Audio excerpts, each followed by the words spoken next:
Hello दोस्तों, आपका स्वागत है मेरे इस यूट्यूब चैनल पर। दोस्तों, आज मैं आपके लिए आपकी खिदमत में एक और नए इंटरेस्टिंग टॉपिक पर वीडियो पेश करने जा रहा हूं। सो प्लीज़ इस वीडियो को बिना स्किप किए लास्ट तक देखना। वीडियो अच्छा लगे वीडियो को लाइक ज़रूर कर देना। चैनल पर नए हो तो चैनल को सब्सक्राइब ज़रूर कर देना, ताकि आने वाले मेरे ऐसे कई इंटरेस्टिंग वीडियो की नोटिफिकेशंस अब तक नियमित अंतर तक पहुँचती रहे। तो चलिए दोस्तों, बिना किसी वक्त ज़ाया किए हुए आज की वीडियो की शुरुआत करते हैं। दोस्तों, रशिया हमारा खास दोस्त एवं रुतबे के हिसाब से यानी कि क्षेत्रफल के हिसाब से दुनिया का सबसे बड़ा देश वो है रशिया। दोस्तों, रशिया इतना बड़ा है, इस बात का अंदाज़ा आप इस बात से भी लगा सकते हो कि रशिया में पूरे एक नहीं दो नहीं लेकिन पूरे 11 टाइम जोन हैं।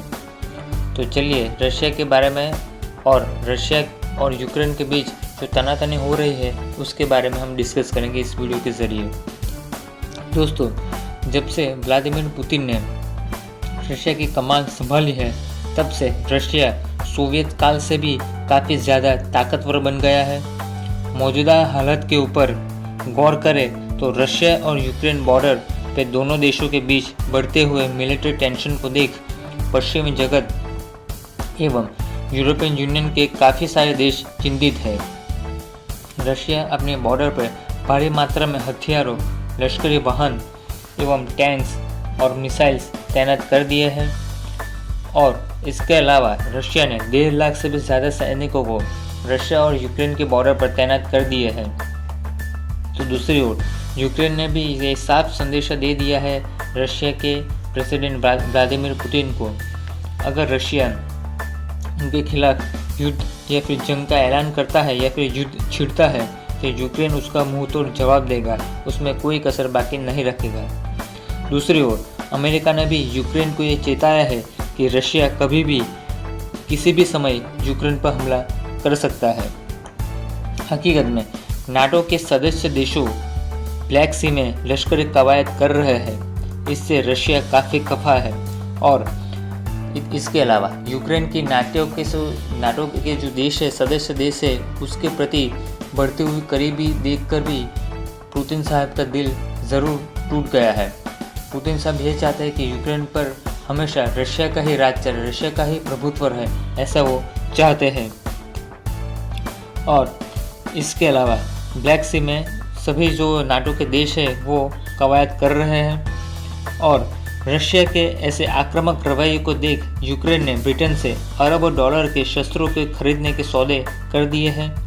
मिलिट्री एक्सपर्ट्स का मानना है कि यूएन अगर इस हालत पर काबू रखने में नाकाम रहा तो तीसरा विश्व युद्ध छिड़ने में देर नहीं लगेगी। रशियन सेना की हिलचल को देखते हुए यूरोपियन यूनियन की सेना एक्शन मोड पर आ गई है। यूक्रेन ने भी कहा है कि उन्होंने रशिया का मुकाबला करने के लिए 25 टैक्टिक ग्रुप्स को तैनात कर दिया है। दूसरी ओर रशिया ने सफाई दी है कि हमारी सेना के मूवमेंट से घबराने की कोई ज़रूरत नहीं है, क्योंकि हम युद्ध की तैयारी नहीं कर रहे हैं। दोस्तों, अगर इतिहास के पन्नों को पलटाया जाए तो 2003 की ट्रीटी के अनुसार यूक्रेन और रशिया के बीच कर्च स्ट्रेट यानी कि कर्च की समुद्र धुनी एवं एजोव समंदर के बीच जल सीमा है उसको डिवाइड कर दिया है या फिर दोनों देशों के बीच समझौते के हिसाब से बांट दिया है। जब 2014 में यूक्रेन में जब क्रांति हुई तब रशियन समर्थक माने जाने वाले राष्ट्रपति विक्टर यानुकोविच ने इस्तीफा देना पड़ा, क्योंकि उनके अगेंस्ट में वहाँ के यूक्रेनियन लोग थे, उन्होंने जिसे कहते हैं रिबेलियन किया, उसके खिलाफ बगावत कर दी। क्योंकि विक्टर यानुकोविच थे वो रशिया के काफ़ी समर्थक थे, वे नाटो देश से जुड़ना नहीं चाहते थे, लेकिन यूक्रेन की प्रजा का मानना था कि अगर यूक्रेन नाटो देशों के साथ उसके सदस्य बन जाए तो रशिया के प्रभाव से उसके ऊपर जो विपरीत असर होती है वो कम हो जाएगी, क्योंकि नाटो देशों के अगर उससे सपोर्ट मिलता है तो रशिया भी 2 बार सोचेगा यूक्रेन या फिर क्रीमिया पर हमला करने के दौरान, या फिर यूक्रेन या फिर क्रीमिया को रशिया की जो दानत है एवं बुरी नज़र से बचाया जा सके। उस दौरान रशिया ने यूक्रेन में इंटरफेयर करते हुए या फिर एनक्रोचमेंट करते हुए क्रीमिया में रशियन सेना को भेज दिया और क्रीमिया के ऊपर रशिया ने अपना कब्जा जमा लिया। और जो यूक्रेन का जो हिस्सा हुआ करता था क्रीमिया, तो रशिया का ऐसा कहना था कि क्रीमिया में भारी मात्रा में तादाद रशियन लोगों की है, इसलिए रशियन लोगों के आर्थिक एवं सामाजिक हितों की रक्षा करना रशिया की जिम्मेदारी बनती है। ऐसा उन्होंने बहाना निकालकर क्रीमिया पे हमला कर दिया और क्रीमिया को रशिया के अंदर फिर से मिक्स कर दिया, यानी क्रीमिया के ऊपर रशिया की हुकूमत स्थापने के लिए जो व्लादिमीर पुतिन हैं उन्होंने कोई कसर बाकी नहीं रखी और इस तरह से क्रीमिया को रशिया ने हड़प लिया और उसके ऊपर जबरन कब्जा कर लिया। और क्रीमिया का मामला क्या है उसके बारे में थोड़ा डिटेल में जानते हैं। 6 मार्च 2014 को क्रीमियन संसद ने रशियन जो फेडरेशन का हिस्सा बनने के फेवर में वोट किया था, यानी कि रेफरेंडम किया था।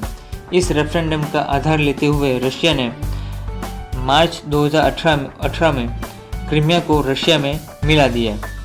यूक्रेन समेत पश्चिमी देशों ने रशिया के इस फैसले या फिर रशिया के ऐसे आक्रामक रवैये का भारी विरोध भी किया था। उल्लेखनीय है कि 17वीं सदी में क्रीमिया रशिया का ही एक हिस्सा हुआ करता था, लेकिन सन 1954 में रशिया के तत्कालीन सोवियत प्रीमियर यानी कि सोवियत काल के जो रशिया के जो प्रेसिडेंट थे, सोवियत यूनियन के जो प्रमुख थे, मिस्टर निकिता क्रुश्चेव ने क्रीमिया को गिफ्ट के तौर पर यूक्रेन को दे दिया था। क्रीमियन क्राइसिस के बाद पश्चिमी देशों ने रशिया के ऊपर काफ़ी सारे प्रतिबंध लगाए थे। जब सन 1990 या फिर 91 में सोवियत यूनियन का जो विघटन हुआ था, सोवियत यूनियन का जो पार्टीशन हुआ था और इससे रशिया की ताकत में थोड़ी कटौती हुई और रशिया आर्थिक तौर पर पश्चिमी देशों के मुकाबले काफ़ी और स्पेशली अमेरिका के मुकाबले काफ़ी कमज़ोर हो गया था और वैश्विक महासत्ता के तौर पर अमेरिका का दबदबा हो गया और वैश्विक मंच पर अमेरिका एक लाइमलाइट में आ गया था। ये सब सोवियत क्राइसिस की वजह से अमेरिका अपने आप ही एक सुपर पावर बन के उभर आया था। लेकिन पिछले कुछ दशकों से पुतिन राज के दौरान, यानी कि पुतिन साहब के राज के जो टेन्योर है उसके दौरान रशिया पहले से बहुत ज़्यादा ताकतवर बन गया है। अब रशिया इतना ताकतवर हो चुका है तो वो अमेरिका और यूरोपियन यूनियन के देशों को ललकारने लगा है युद्ध के लिए या फिर आर्थिक मोर्चे पर। रशिया के चीन के साथ करीबी बढ़ने से दोनों देशों की बढ़ती हुई ताकत को देख बाल्टिक देशों काफ़ी चिंतित है। इसके अलावा साउथ एशिया में रशिया का प्रभुत्व काफ़ी बढ़ता चला जा रहा है। अफगानिस्तान में भी रशिया ने धीरे धीरे अपने पैर फैलाना शुरू कर दिया है। चीन के साथ जुगलबंदी कर कई बार अंतर्राष्ट्रीय मंच पर रशिया ने अमेरिका को शिकंजे में लेने के लिए कोई भी मौका बाकी नहीं छोड़ा है। और ISIS के खिलाफ सीरिया में भी मिली सफलता के बाद रशिया ने अपनी नज़र या फिर अपनी निगाहें यूक्रेन के ऊपर गड़ाई है। रशिया ने क्रीमिया तक पहुंचने के लिए कर्च स्ट्रेट यानी कि कर्च की समुद्र धुनी के ऊपर एक पुल का निर्माण किया है। एजोव सागर जो पूरी तरह से ज़मीन से चारों ओर से घिरा हुआ है, लेकिन ब्लैक सी के जो कर्च स्ट्रेट है उनके रास्ते होते हुए क्रीमिया में प्रवेश कर सकता है रशिया ने उनके नवनिर्मित पुल के माध्यम से वो रशिया कर्च स्ट्रेट के ऊपर यूक्रेन के बंदरगाह के ऊपर जो समुद्री यातायात है या फिर समुद्री जहाज़ों के आवागमन है और उसमें आवागमन करने वाले जहाज़ों के ऊपर निगरानी रख सकता है और उसकी जासूसी भी कर सकता है। स्ट्रेट भाषा में कहे तो रशिया के इस रवैये से यूक्रेन ने काफ़ी क्रोधित हो गया था और यूक्रेन ने रशिया के ऐसे रवैये का काफ़ी विरोध भी किया था। दूसरी ओर यूक्रेन पर निगरानी रखने के लिए रशिया ने अपने बॉर्डर पर एवं देश की सुरक्षा का बहाना देकर, यानी कि देश की सुरक्षा का वास्ता देकर या फिर देश की सुरक्षा का एक गलत और बेबुनियादी बहाना दिया। रशिया का कहना है कि यूक्रेन के चरमपंथियों से रशिया के पुल पर हमला करने की दहशत से वे एजोव समंदर है वो क्रीमिया के पूर्व में एवं यूक्रेन के दक्षिण छोर पर स्थित है। उसके उत्तर किनारे यूक्रेन का बर्डियांस्क और मैरिपोल ऐसे 2 बंदरगाह भी मौजूद हैं। ये दोनों बंदरगाह यूक्रेन की अर्थव्यवस्था के लिए बेहद महत्वपूर्ण है। वास्तव में कर्च स्ट्रेट के ऊपर पुल का निर्माण करके यूक्रेन के बंदरगाहों के ऊपर समुद्री यातायात के ऊपर निगरानी रखने के लिए और उसकी जासूसी करने के लिए रशिया यूक्रेन की जो अर्थव्यवस्था है उसके ऊपर कंट्रोल करना चाहता है। ब्लैक सी एवं एजोव सी रशिया की ताकत, यानी कि ब्लैक सी एवं एजोव सी दोनों समुद्री इलाकों में खास करके रशिया की ताकत लगातार बढ़ती चली जा रही है पिछले कुछ दशकों से। चिंता की बात यह है कि इस क्षेत्र में या फिर इस इलाके में अमेरिका समेत पश्चिमी देशों ने रशिया को कंट्रोल करने के लिए न्यूक्लियर यानी कि परमाणु मिसाइल्स भी तैनात करके रखी है। ऐसे में रशिया की यूक्रेन में गुस्ताखी करने के साफ संकेत दे रहे हैं। लेकिन दूसरी ओर रशिया को चीन का भी एक खुला समर्थन है। जैसे जैसे अमेरिका ने रशिया के खिलाफ प्रॉक्सी वॉर किया है तब तब रशिया और चीन की निकटता भी काफ़ी बढ़ती चली गई है और चीन ने रशिया में भी बड़े पैमाने पर इन्वेस्टमेंट करके रखा है, खासकर व्लादिवोस्टोक इलाके में, क्योंकि रशिया के व्लादिवोस्टोक की दूरी चीन से काफ़ी करीबी है। इसलिए स्वाभाविक है कि चीन ऐसे रशिया के निकटवर्ती इलाकों में और यानी कि अपनी बॉर्डर से निकटवर्ती इलाकों में इन्वेस्टमेंट करे, वो जाहिर सी बात है। हालांकि ये उल्लेखनीय है कि कुछ सालों पहले रशिया और चीन के बीच भी युद्ध या फिर जंग छिड़ गई थी, मेरे हिसाब से तकरीबन 1969 के आसपास। लेकिन उसमें भी चीन को रशिया के हाथों उल्टे मुँह की खानी पड़ी थी। अगर कोई भी चालबाजी करता है और रशिया को धोखा देता है तो रशिया 1969 की तरह वही उससे भी बदतर उसका हश्र करेगा। लेकिन अब देखने वाली बात यह है कि अगर अमेरिका की जो चेतावनी देते हुए अगर रशिया ने यूक्रेन के ऊपर हमला किया तो नाटो देश किस तरह से यूक्रेन के बगल में आके खड़े रहते हैं और यूक्रेन का कितना सपोर्ट करते हैं और रशिया के आक्रमण का किस तरह से रेजिस्टेंस करते हैं, अब ये आने वाला समय बताएगा।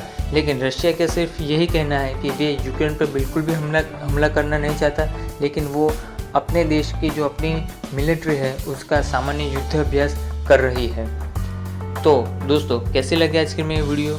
आई होप आज की वीडियो आपको ज़रूर अच्छी लगी होगी। अगर वीडियो अच्छी लगे तो लाइक करना, अपने दोस्तों और रिलेटिव के साथ शेयर करना और चैनल पर नए हो तो मेरे इस चैनल को सब्सक्राइब ज़रूर कर देना ताकि मेरे आने वाले ऐसे कई इंटरेस्टिंग वीडियो की नोटिफिकेशंस आप तक नियमित अंतराल तक पहुंचती रहे। So thank you.